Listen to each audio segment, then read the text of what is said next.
Hi, it's nice to be here. Thank you for having me, and thank you, Evis, for your presentation. I hope that you have warmed up the technology for me. Today I'm going to talk to you about why UX, UI designers and content designers should, in my opinion, always work together. And one of the key things today is I suggest that you don't trust anyone and question everything. And I mean, especially question a speaker who's here to talk about accessibility and hasn't even mentioned the whole word in the topic, right? But trust me, I have a good reason for this. It just needs a little bit of briefing. Today, I'm going to tell you first about why I'm talking about this topic, since mentioned, this needs a little bit of briefing. And also, I'm going to present a real-life-based case that I actually work with. And I think this very well demonstrates why this cooperation model is so powerful. And last, I'm going to wrap everything up, and that's the time for your amazed gasps and, brains, like, what's the name? Mind blown, yes, that's the word, mind blown faces. So no pressure. I already had one big statement, which was not to trust anyone, but I have another one, and that is that technical accessibility is not enough. And what I mean with that is that technical accessibility is just a part of accessibility. And I want to have this broader mindset on accessibility. Actually, accessibility and design for all, they have a lot in common. And what I mean with design for all is that instead of building different kinds of solutions for different kinds of users, instead we are developing one service that is serving everyone. And I know that we don't have a one-size-fits-all kind of solution, but there are a lot of things that we can do to make it as close to one as possible. And as mentioned, technical accessibility is not enough, but when combined with cognitive accessibility, we are truly creating accessible solutions. And when I'm talking about UX, UI designers and content designers, I'm talking about two different kinds of roles, which also look at things from a different perspective, and that's the key. And just a quick recap, just to make sure that everybody's on board. When I'm talking about UX, UI designers, I'm talking about user interface, user experience designers. And note that these can be two different roles, or they can be linked together. Today I'm linking them together just to make it more simple. But if I'm saying just one word, note that I'm talking about the whole concept. So what they do is basically they organize information or reorganize information, depending if we are creating a website from scratch or then developing an already existing website. They make prototypes, they create visuals and sitemaps, they build page navigations, design user interfaces, illustrate design ideas, and evaluate user requirements with product managers and engineers. And they also work together with user research. So they don't do it alone. And when I'm talking about content designers, I'm talking about people who make things easier for people to understand and use. And content designers, they usually work with content and end-to-end user journeys and contents in end-to-end user journeys. And content designers, well, basically, they make sure that the right content is shown to a right user in the right place, at the right time, and in the best possible format. They also work together with user research, so that's something they do have in common. When we are thinking about a website, I always say that the content is the most important thing, because the content is the reason why we visit the website in the first place. That's the thing we are interested about. And what user interfaces do is they visualize. They visualize the relationship between different kinds of information, how things are linked together. They visualize the order of importance of things. In accessibility, we like to think that the most important thing is always first. So it's easy for you to know what's going to happen. And then it visualizes where each piece of information is located on the website. So it makes it easier to navigate and find what you need to find. But even though I said content is king, it's very important to know that these cannot exist without each other. If we think about plain HTML and how it looks like, that would be plain content. It's not very interesting. And if we have just a user interface with no content, there's no point. So that's why it's so important that we combine these already in the development process. When we are developing websites, we usually run into one of these two problems. And it is that we either A, have a page layout and we haven't thought about the content, or we have some content and we haven't really figured it out in the user interface.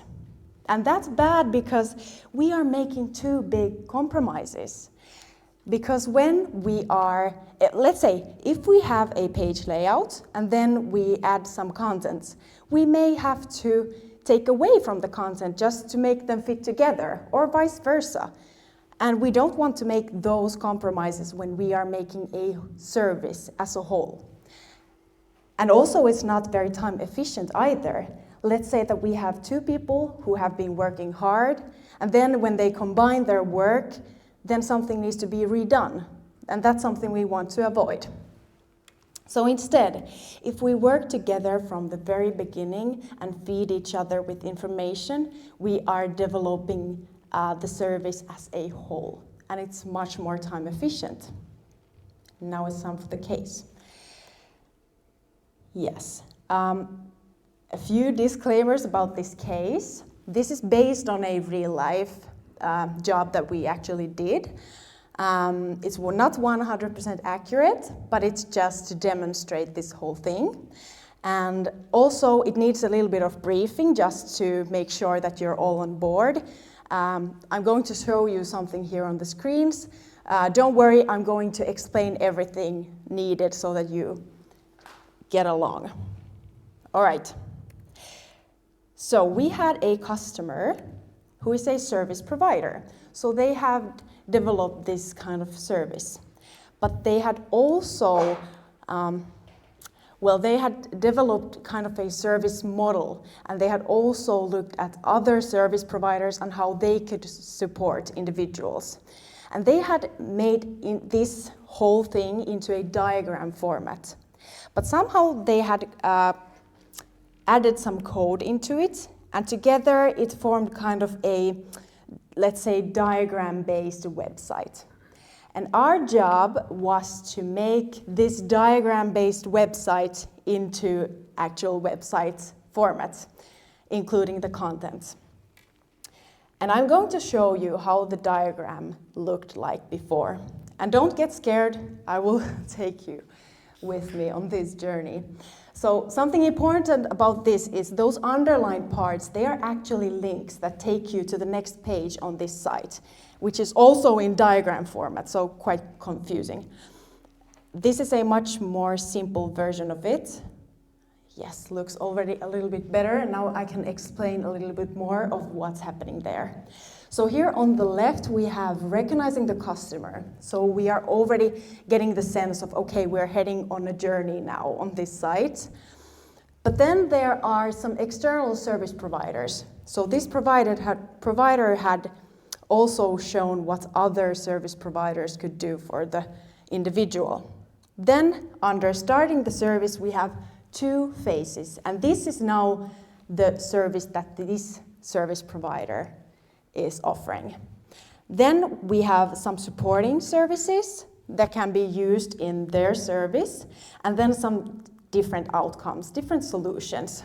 And under everything, we have tools to help you in this process, so tools that you can use in any phase. If we would take a look at this diagram from the point of view of UX, it could change, for example, to this. So the information would be rearranged, and at least for me, it's a lot easier to breathe already when looking at this.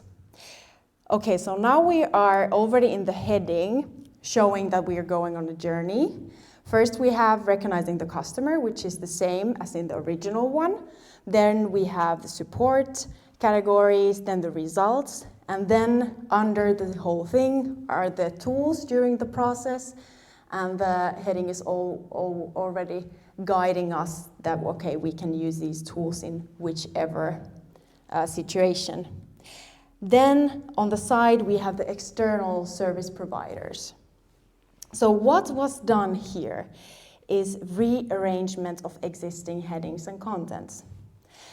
Also a clear visualization and also differentiation between internal and external links.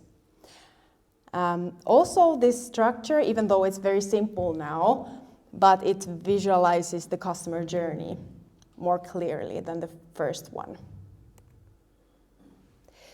Now that we take a look at this, we can see that, okay, the external links, those are the providers, and that's clear to the user that, okay, this is a little bit different from what's going on there. And now, when we are taking content into account, this service changes. Because when I talked about not to trust anyone, if we are just rearranging the already existing information, we are trusting that the original service, that the original contents are logical, that everything makes sense already. But if we question it, it might actually change. So now we have the UX version of this. And if we take contents into account, the service could look like this. For example, quite different. When we look at the contents and really question everything and get to know the service ourselves and get to know everything about it, we actually noticed that there are two different kinds of users for this service, and that the content in the original service, they were all mixed up together. So you would go there as an individual and you would end up reading information that's meant for a professional, and vice versa. So we wanted to make it clear for the users that, okay, this information is meant for you and this is meant for you. And what we also realized is that these different users, they are on the same customer journey. So they're going through the same path, but they have different roles. And we want to support the roles that they're having. So for the individual, let's say that this, one important thing, this is a support service. So as an individual, I would like to know, before I even get into the whole service situation, is, do I need support? Could I be a client for this service? And if I know that, okay, I need support, I would like to know where I could find some support. And after that, okay, the checkup service, that's something that they already provided in their service, but we wanted to, because it was very much linked into this first phase, so we wanted to highlight it there. But then, okay, now I know that I need support, and I have looked up where I can find support, and I realized that, okay, this service is now what I need. I would like to know, how do I get into this service? After which I would like to know, what are the phases of this service? What do I need to do when I go into this service? And what are the aims of the service? What are we actually doing? And when I'm in the service, somebody's already taking care of me, but since in this service the customer is actively operating, we would provide some tools to support that process. So that would involve goal setting. We have materials for that, as well as tools and other kinds of support that you would need when you are in the service. For a professional, this path looks a little bit different, just based on the different role that they have here. So first is recognizing the need for service, so recognizing the customer. Then we have what happens in the service, and then the end result. So recognizing the customer, it was a huge part of this service, so it needed to be in this big role. So that would be phase number 1, actually. And then, since this was very important, we also provided some support materials for that phase. Then, after that, we get into the service by this service provider. There would be phase 2 and phase 3 for that, support for that, and other links that are useful for the professional. I'm going to tell about that in a minute. And then last but not least, since we are creating the sense of a journey, so everything needs to come to an end. So follow-up and evaluation, important. Also the different kinds of solutions. And then ending the service so that we close the circle at the end. Also, what we realized when we looked at this service in a content way is that not everything was said in the original content. So some of the topics, as you may have noticed, differ from the original ones. These are actually new contents, new headings, new information, something that didn't exist on the page, but we thought that it would be important to have. And as you may notice, they are more on the individual's side of content because the original contents were mainly focused for the professional. So we wanted to fill in and provide some information that would be relevant for the customer. You might remember from the original diagram that we had the external service providers and we had the tools. They are also located in this, but they are integrated. So the service providers are integrated in the individual's part of where to find support, because as stated, when the customer decides that, okay, I need support, then would be the time to present all the options, including the external ones and including this service. And the tools, they are integrated into the different sections for the professional because they are tools for the professional. And also we wanted to make sure that our professionals can actually find everything that they need. So that's why we gathered them into one place, which is links for a professional. So what was done here is a thorough analysis of all the content on the page. So going through everything, making mind maps, just creating a sense of what's going on and recognizing the users of this service, recognizing their needs and their customer journey, recognizing their goals, the hierarchy of information on this page, how things are related to each other, what is more important, what is less important, and then what is missing? What is something we would really need in this service that doesn't exist there yet? And reflecting these into the headings and structures. And also, now that we have combined the user interface with this thorough analysis of the contents, we are supporting the sense of flow more. I know this is now a very simple visualization, but I think that it's powerful enough just to demonstrate. So now we would have a sense of, okay, we're starting from the left and we're ending it on the right. And it's in both service paths of these both users. So when we are developing a website, whether it be that we develop a new website or an already existing one and make it better, we should think about who the content is aimed for and what is the purpose of this site, and do the contents reflect these two. Then we should think also about what kind of structure, visually and logically, supports the users, the goals of the users and the goals of this website, and the logical navigation, as well as the hierarchy of information. And when we work together, what we actually gain is more insights, more perspective. We actually increase the cognitive accessibility because everything has been taken into account. And by thus, we get happier customers, happier designers, and happier end users. Once more, I'm going to show you the original one and how it transforms into this new version of the service. So I'm saying work together and fill each other's gaps, because that's what it's about. Naturally, when we are focused on something, we are missing out on another subject, and that's normal, and that's something we want to work with here. So for content designers, the gap could be technical limitations, things that are related to the user interface.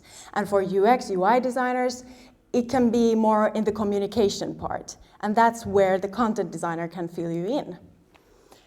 And I want to give you also something to take home from here, and it's this picture.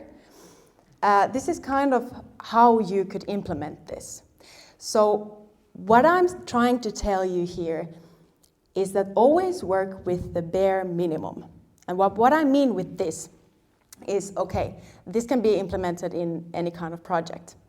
We are starting the project together and defining the minimum amount of information that I need to be able to do the next phase of my work.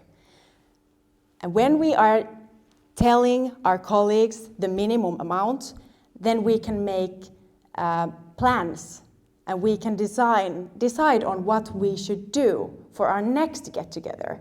And these should be held quite oftenly, because in that sense, we are developing the service as a whole. So we are working with the bare minimum, we're going on our own ways, coming back together, sharing the knowledge, defining the new things that need to be done for the next meetup, and in this sense, we are not we don't have to do anything again, or redo things just because we have missed something.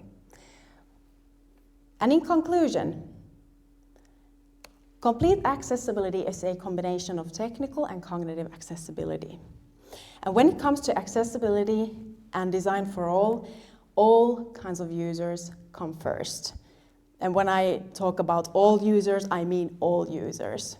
When we are taking into account all kinds of users with different, maybe disabilities or no disabilities, we are actually making better services in general. Also, collaboration makes high-quality services. And even though this model can be implemented into individual working, you can always implement this mindset into everything you do, but I think it's more powerful when you have more people working together, because automatically we get more insights and more points of view. More people are looking at the same product. And I have to remind, even though I've been talking a lot about contents today, because that's something I do and I know more about, and it's maybe a point of view that is not so much talked about. Not one can exist without the other. And now I'm getting back to the beginning and saying, don't trust anyone. I mean, don't trust me. See it yourself and try it out. See how it works. I hope it works. For us, it did. And yeah, I'm really looking forward to discussing it with you. Thank you so much.